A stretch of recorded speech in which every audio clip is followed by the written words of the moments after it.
गीता भारतीय संस्कृति का सबसे प्राचीन तथा पवित्रतम ग्रंथ होने के कारण इस पर बहुत से भाष्य अथवा टीकाएं लिखी गई हैं, जिनमें से सबसे प्राचीन टीका अथवा भाष्य जो अभी उपलब्ध है वह शंकराचार्य का है, जिसको शंकर भाष्य भी कहा जाता है।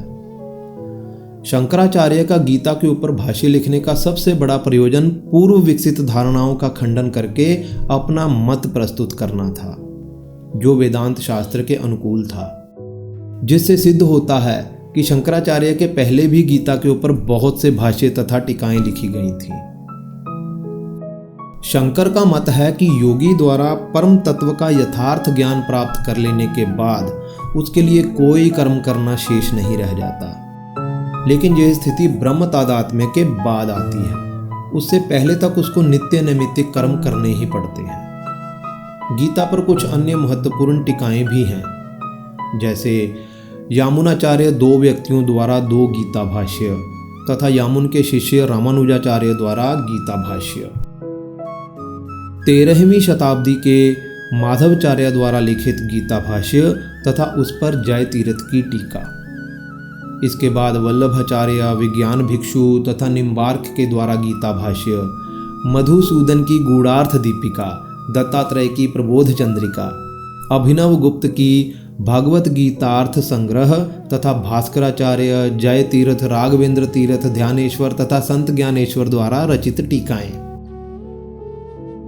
गीता पर बहुत से भाष्य तो केवल संस्कृत में ही उपलब्ध हैं, तथा यदि हम आधुनिक भाष्यकारों को तथा पश्चिमी तथा पूर्वी ग्रंथकारों को भी शामिल कर लें तो यह सूची अंतहीन हो जाएगी। अब यह आप सज्जनों पर निर्भर है कि आपकी उत्कंठा कितनी है। आप भी इस अद्भुत ग्रंथ को पढ़ें तथा नए नए प्रश्नों के साथ हमको कमेंट करें, जिनका उत्तर हम ढूंढने की कोशिश करेंगे, तथा अपने एक्सपीरियंसेस भी हमसे शेयर करें। तो चलिए इस अद्भुत ग्रंथ को शुरू करते हैं। ॐ योगः कर्मसु कौशलम्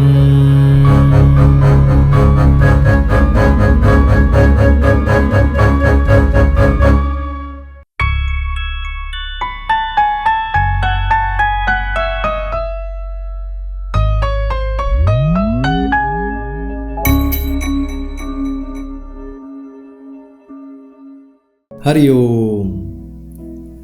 बहनों और भाइयों, पिछले कुछ श्लोकों से हम देखते आ रहे हैं कि अर्जुन, जो विवेक ज्ञान का प्रतीक है, अपने सामने स्थित कौरव सेना या फिर मनुष्य में व्याप्त दुर्गुणों की सेना, जिनको समूल नष्ट करना है, उनमें अच्छाइयाँ ढूंढ रहा है, लगाव ढूंढ रहा है, रिश्ते नाते ढूंढ रहा है।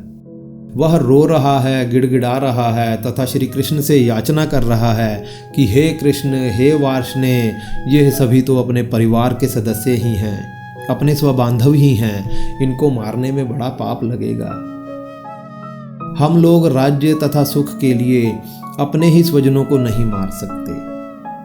इनको मारने से कुल क्षय हो जाएगा, वर्ण संकरता फैलेगी, कुल की स्त्रियां दूषित हो जाएंगी, हमारे पितर स्वर्गलोक से गिर जाएंगे तथा हम अनंत काल तक नरक में वास करेंगे। जब श्री कृष्ण इन सब बातों पर कोई प्रतिक्रिया नहीं देते हैं तो अर्जुन आखिर में कहता है, यदि माम अप्रतिकारम अशस्त्रम शस्त्रपाणयः धार्तराष्ट्रारणे हन्योस्तन्मे क्षेमतरम भवेत्।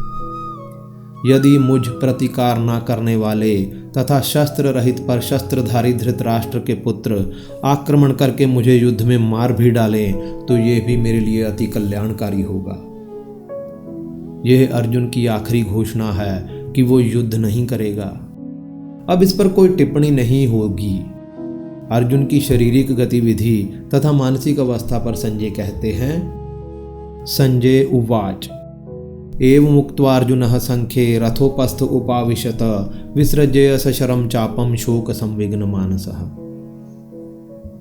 संजय ने कहा, रणभूमि में शोक से परिव्याप्त हुआ उद्विग्न मन वाला अर्जुन बाण सहित धनुष को छोड़कर रथ के पृष्ठभाग में जा बैठा।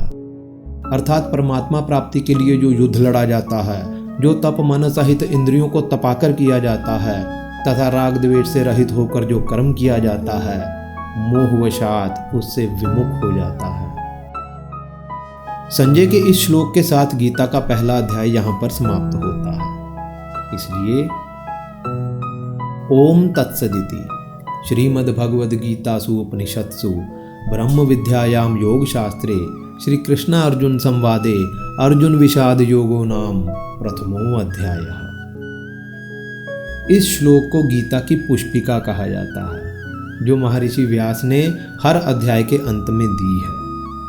कुछ लोगों का कहना है कि ये गीता की पुष्पिका मूल ग्रंथ की ना होकर बाद के भाष्यकारों की देन है। चाहे जो भी हो, लेकिन ये श्लोक गीता के महात्म्य का प्रकटीकरण करता है।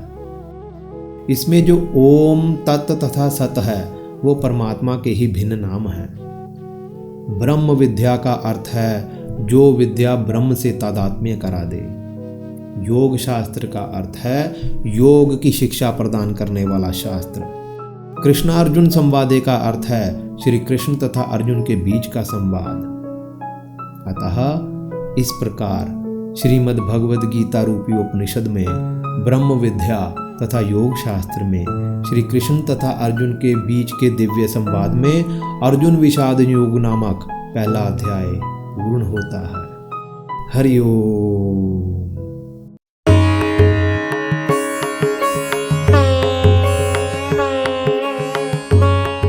दोस्तों, हमारा 14वां प्रश्न था कि इनमें से किसने श्रीमद् भगवद गीता पर भाष्य नहीं लिखा है। ए शंकर, बी रामानुज, सी विष्णुगुप्त, डी वल्लभ।